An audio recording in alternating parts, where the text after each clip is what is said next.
Welcome to Bexley Public Library. I'm David Distelhorst, your local history librarian. Thank you for joining us for tonight's program, a preview of the homes on this year's 15th annual Bexley Women's Club Home and Garden Tour. And now a few words about our speakers tonight. Amy Lauerhouse, owner of Lauerhouse Architecture, specializes in renovations and additions of older homes in Bexley, Upper Arlington, Westerville, Clintonville, Grandview Heights, and Worthington. She attended the University of Cincinnati, where she received her Bachelor of Architecture in 1995 and her architecture license in 1998. After 18 years with a small residential design firm, she established Lauerhouse Architecture in 2014. Amy's experience is with residential design of all scopes, from front porches to large new homes. David Distelhorst is originally from Columbus, Upper Arlington, but only for 2 years, before his family moved to St. Louis, then settled in Shaker Heights, Ohio.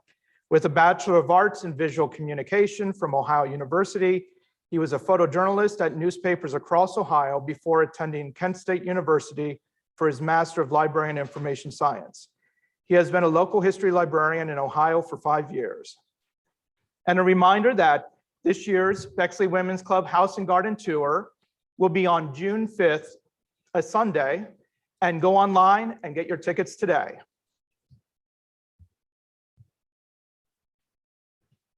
All right, welcome everybody here and online. I appreciate you coming out and seeing what we've got on the Home and Garden Tour this year.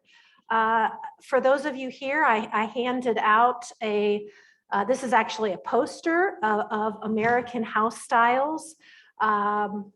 It's not as simple as you may think. On the slide here are the house styles in my favorite book, which is a field guide to American house styles.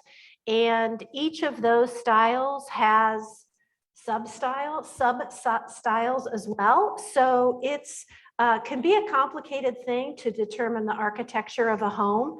But we've got some information here on the homes in the tour this year. All right, 127 South Dawson was built in 1931 in the Bullitt Park Edition and advertised as Bexley's choicest location in the Columbus Dispatch. A 4-bedroom with maid's quarters over the attached garage. Orrin M. Rose was the contractor, and he built several homes in Bexley. Walter and Anna Power, the first residents. Walter was a general manager at Federal Glass Co. All right. This house which was constructed in 1931, is in the broad overall category of eclectic houses from 1890 to 1940. It is Tudor style, and the subtype is a front-facing gable with a side wing. This is the gable here. And then this part is the wing.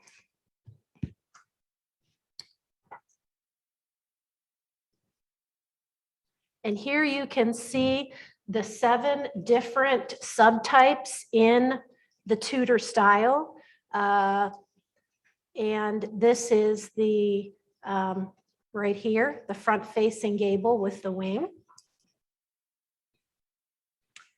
This is basically a picture of a Tudor home with every typical Tudor elaboration you can think of. So you wouldn't want a home with every single one on it. But some of the elaborations that we can find in our house, if I go back a couple here, if you look at this house, the porch on the side here, the bay window in the front, and I'll go back here. You can see here the bay window and the porch. So this house definitely fits very neatly into the Tudor classification. 2473 Bexford Place, constructed in 1923 in Bullitt Park Place Edition, It was advertised in 1950 for gracious living, a 3-bedroom, 1-bath with a large porch and sunroom. Fred and Anna Blankner were the first residents. Fred invented a gun sight used during World War I, was a jewelry manufacturer and diamond setter. All right. This house is in the classification of modern houses. Now, modern is the time frame, not the style. So those are two very separate things. So this is basically homes from 1900 to now. This one is a craftsman style house, and it has a hipped roof, which, as you can see here, oops, wrong thing, I need my pointer. This is actually a gable roof where you see the triangle. If we go back, the hipped roof is a roof that slopes in all directions. So that's the difference between a hipped and a gable roof.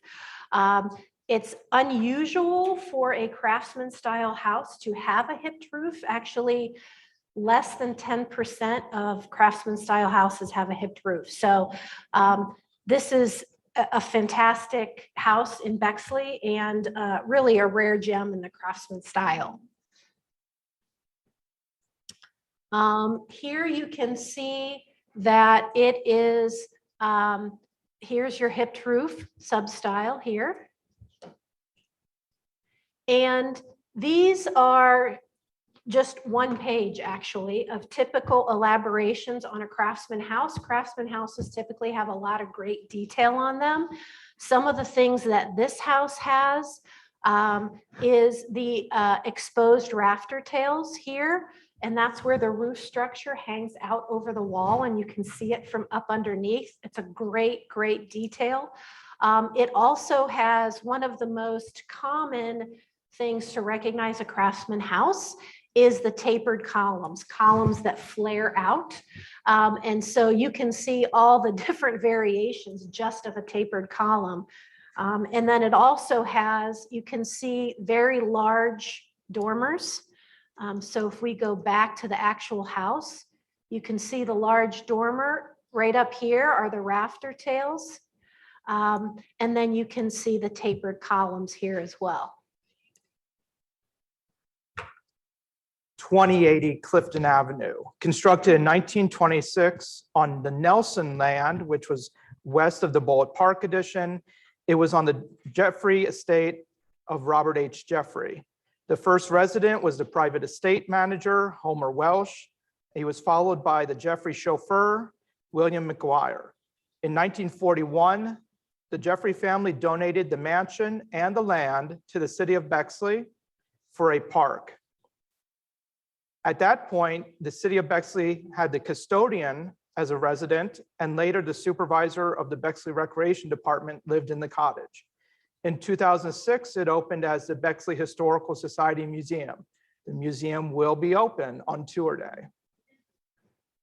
Definitely want to check that out. So looking at this house compared to the last house, you might not think that they are both in the craftsman style, but in fact they are. This one has another sort of subset of arts and crafts is sort of the overall reaching description of these kinds of houses. Craftsmen, arts and crafts. This one is what a lot of people would call a bungalow, which is typically a smaller, simpler form of an arts and crafts house. So this one has the side gable here, where the triangular pieces are on the ends. This is about a third of craftsman style houses, so this is much more common. This one has a very fun, this is my fun fact for the evening. You can see here where the roof is clipped at the ends. This is just a random stock photo. It's not a house in Bexley, but I picked it because you can really clearly see the clipped roofs on the ends. Technically, this is called a jerkin head, which I think is just a fun term. Without a doubt, jerkin head is one of the more curious words in the architectural dictionary. Although it may sound strange, it is a very common architectural roof detail found on many homes. And if you walk a lot in Bexley, next time you go out, take a look, you'll be surprised at how many you see. Basically, it is a gable roof that has been cut off or clipped. The effect is a roof line that folds or leans back into the ridge. The origin of the design dates to medieval times, but was revived in the late 18th and early 19th centuries when Old World architecture regained popularity.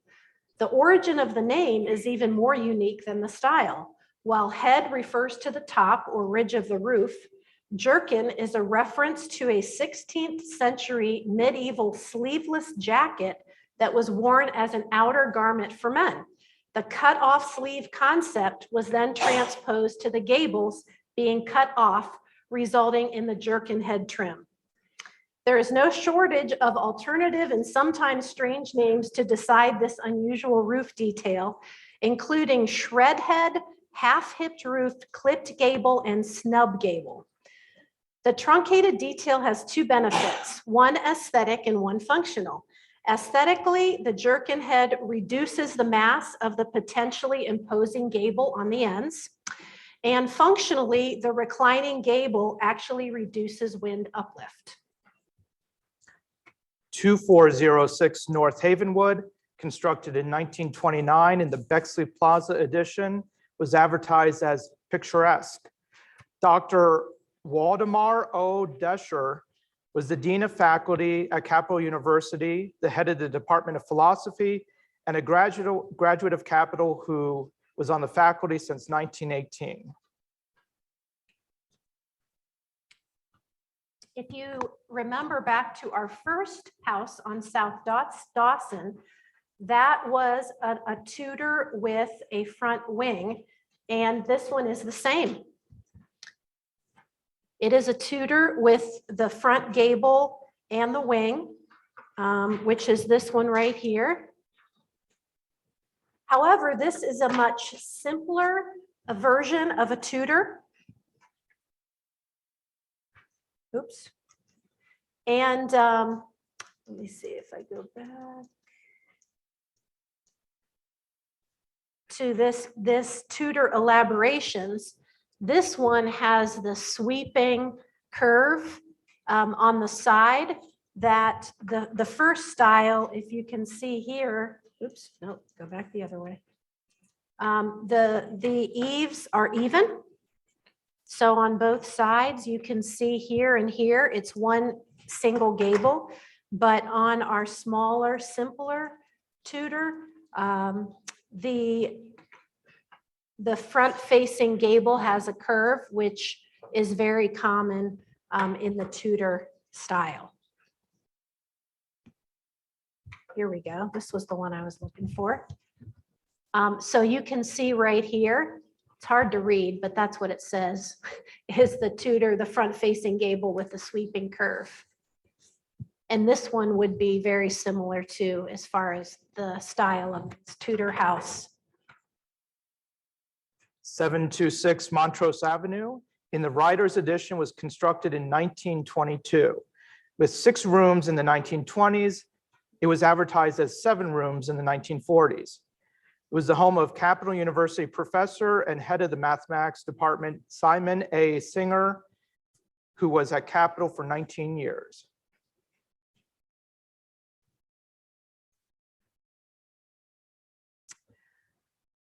This is, of course, the house as it looks today on the left-hand side, and on the right-hand side is the house how it looked in 1965.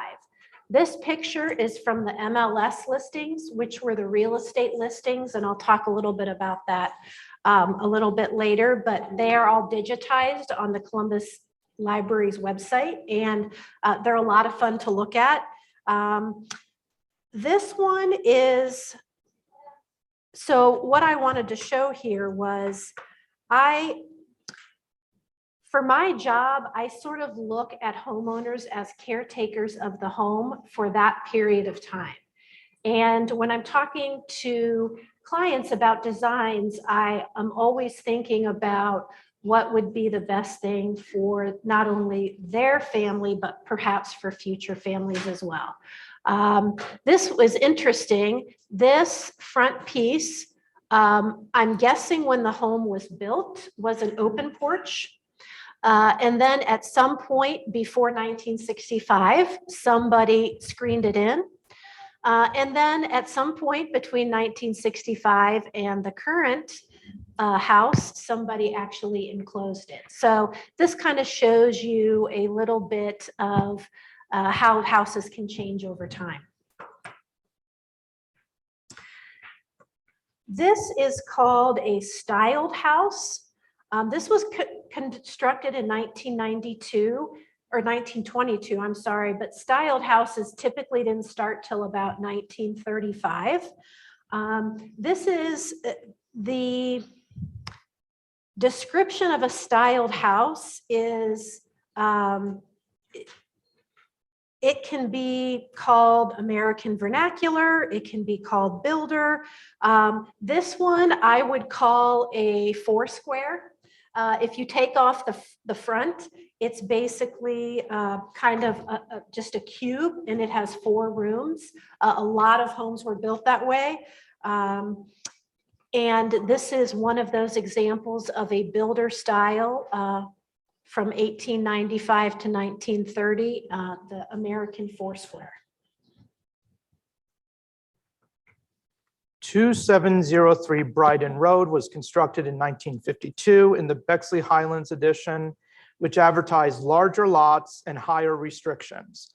Its first resident, Joseph R. Jacobs, was a plumbing and heating contractor who established the J.R. Jacobs Company in 1910. So this is another, what we consider a styled house from 1935 on. This one's considered a new traditional. And really what that means is as World War II was ending and people were building houses, they kind of went back to a simpler massing, but then they took details from other architectural styles that they liked. So it's not specifically of a style, but it emulates historical details of other styles. And that was a way to get some nice detailing on a house that wasn't necessarily that full architectural style. So it was very common to do this on a ranch home, which this one is. So I put up here some different things that are sort of typical for these styles and not typical. So this is a very typical ranch massing, low and long. The stone base under the windowsill is also very typical of a ranch style. However, a traditional ranch home would never have a tower. So that's where we're kind of getting the French influence. Whoever built this home probably saw French homes and really liked them. So things that are common on the French is the tower that has the front door, the steeper roof. Normally a ranch home would have a much lower sloped roof. This one has a steeper roof. Now the clipped roof, back to our jerkin head from earlier, that's really not common with either of these styles. So that might have been, there's probably a vent up there, I'm guessing, and it might have been a way to vent the roof structure. 2725 Brentwood was constructed in 1950, also in the Bexley Highlands edition, described as the most beautiful and desirable place in Bexley. Miss Morris J. Fox held entertainments and teas for the Columbus Little Symphony in this home.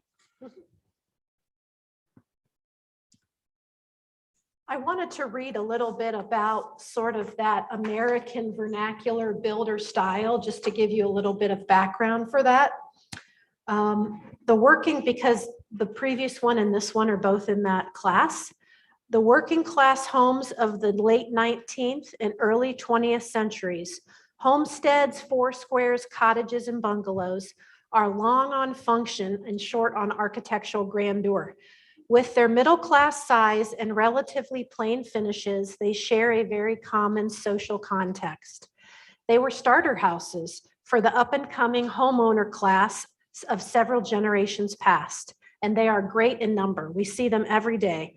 Many of us live in them quite contentedly, for they continue to offer pleasant spaces in nice neighborhoods.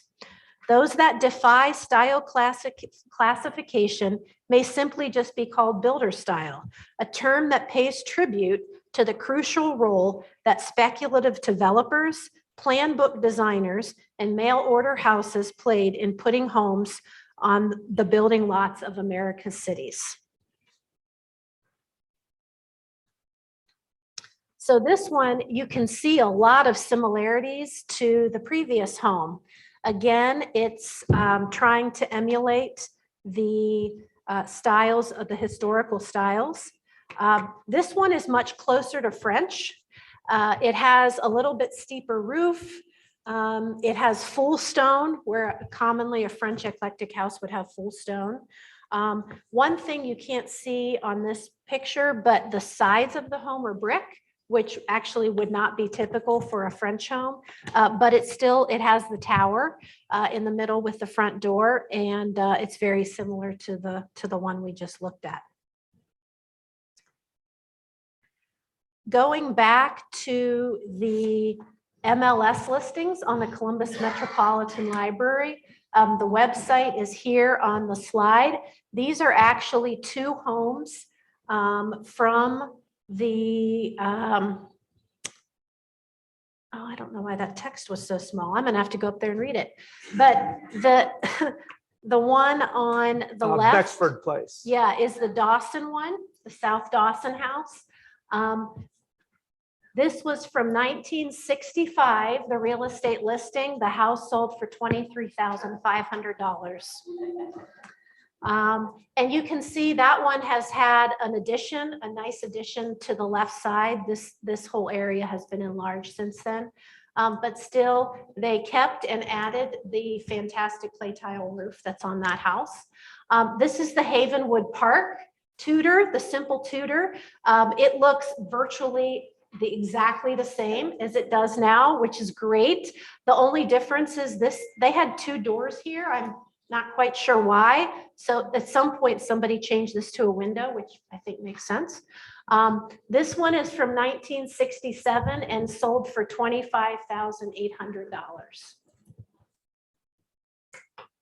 So I encourage you all to, if these aren't your homes, to go and look up your home on the MLS. Not all homes are on there, but a great majority of them are. And they come with the card with the realtor wrote out a description of the house. And some of the things they use as selling points are quite comical for what we would consider a selling point in a home today. Just to end, this is my own home. I live on Francis Avenue. Last year, we put a front porch on our home. Someone had previously done in the 70s the addition right here to add another couple rooms, but we added the front porch on this past year. And I just want to thank you for having me today. And after David finishes up, I'll be more than happy to answer any questions. Here at Bexley Public Library, we are developing collections to help you research the history of your house. One of those is the Abstract of Title collection. Abstracts of title were documents required during much of the 20th century when transferring property.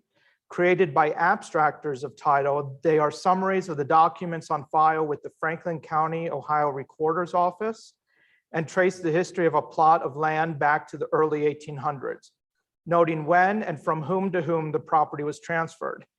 They are excellent sources for researching a house's history, especially considering the loss of records in the 1879 Franklin County courthouse fire. At Bexley Public Library, our goal is to digitize one abstract representing each of the 45 editions that make up the city of Bexley. If you have one, please consider loaning it to us to scan. We will return it, and a digital copy will be made available in an online database for our patrons to research their homes. This collection started a year ago at our previous tour program like tonight. You can see on this map outlined are the 45 different editions that, or subdivisions, as we would call them today, that make up the city of Bexley. The ones that are colored in are those that we have abstracted titles on file. Let's see, can you go back? Oh, forward one. Yep. An abstracted title is a legal document that looks like this. And by digitizing them, we can digitize one abstracted title representing one house, provides the history of that land for everyone in that edition going back to 1799. So if you live anywhere that is not colored in and have an abstracted title for your house, we would love to borrow it and digitize. If you're interested in researching the history of your house, we have several resources for you available at bexleylibrary.org, and I am available via email to answer your questions. Both my email and the link shown here will be provided to you in an email after the program if you have registered online. Additionally, on a monthly basis, I teach a class on researching your house history. Date and time, as well as registration information, is available at bexleylibrary.org. And we are ready for the Q&A portion. So my question is about the MLS listings. How far back do they go? I think they're from the 50s and 60s. Yeah, that's a great question. They're only for a short period of time that someone had saved them and shared them with the library, 50s and 60s. You'll want to search when you go to the collection. And if you have any trouble with it, just email me and I can help you out. But when you go to the collection, search your street name. It'll bring up all the records for that street. Then you can go through and they should be in numerical order. So if your house was on the market during the period of time that they have them, you should be able to find it. If it wasn't, it probably wouldn't be there. Right. And another, if you're interested in more history of your home, if you go on the auditor's website and look up your property, a lot of you are nodding, you've done that. If you click on the link transfer, it'll show you who owned your home before you. And a lot of times there, you click on historical and they've actually scanned in the written records of who owned your home before you and for how long and how much they paid for it, which is always interesting.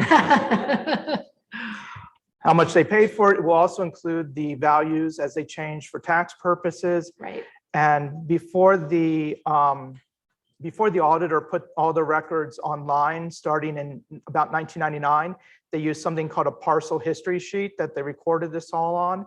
That was from 1920 to 1998. You can download that sheet from their website and see information going back to 1920. Prior to that, I haven't found any records, at least from the auditor's office, that go any earlier. But most houses in Bexley were built after 1920, so.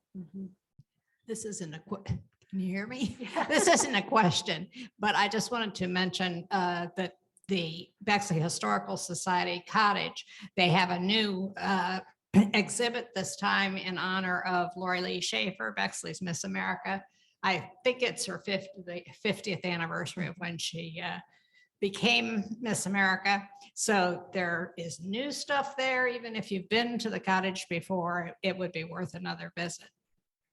And I'm born and raised in Bexley, and it's always seemed to me that there's a kind of a vast number of styles of architecture in Bexley, Yes. Which I love about Bexley. And I just wondered, is that given the era that most of the houses were built, was it common to build houses in different styles at that time? Because many of the newer neighborhoods that we've developed, more modern neighborhoods, they are very, very similar throughout their development. And it's always one of the things I've loved about Bexley, that it's not. And Right. it's really interesting, which also makes it a lot of fun for us to have this tour every year, because there's such a vast difference in what people will see Right. as far as not just home sizes and such, but the way that they were built. So just wondered if that was common or if Bexley's unusual that way.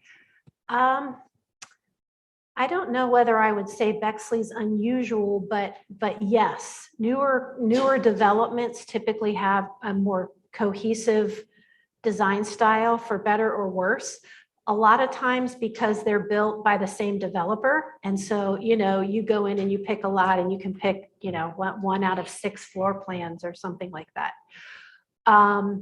But there are a lot of great neighborhoods like Bexley. If you've been, we just drove through one a few weeks ago in Cincinnati, Walnut Hills. That's another great place with a lot of great architecture. Alexandria, Virginia is another great place.